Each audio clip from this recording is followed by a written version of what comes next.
My name is Maurya and my roll number is 20CS10075.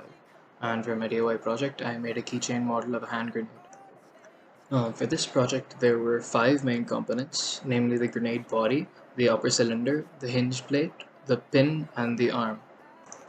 For the grenade's body, basically I drew the outline of the body and revolved it around its axis, and then used array options to make a lot of cuboids, and then so that it would look like the spokes on a real grenade. The upper cylinder was basically a padded circle that I made so that I would have a place to add the hinges and the pin and the arm of the grenade, as in a real grenade. To make the hinge plate, I made a sketch of 2 concentric half circles and made it a closed figure, and then padded it so that it would look like an actual plate covering the outer part of the upper cylinder. The hinges were basically 2 small cylinders, out of which one I used to attach the pin to.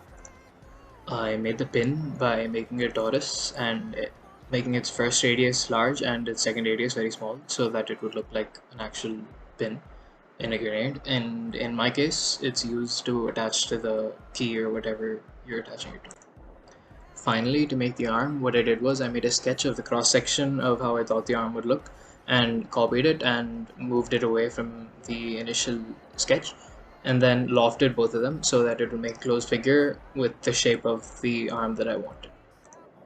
After making the model of the keychain, I exported it as an STL file and then imported it back into our 3D printing software called Ultimaker Cura. Since I was trying to make a keychain and the dimensions of a keychain are usually small, I scaled the object down to 25% of its initial size, and then started to prepare the settings for its 3D printing. And finally, coming to the settings of our 3D printing, I set the profile to extra fine since our object is very small and we need more details. And I set the infill density to 20% because too much is not required.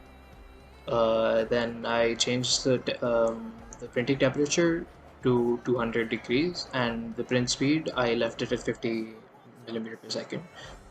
And then after slicing, as you can see, the time required is 1 hour and 50 minutes.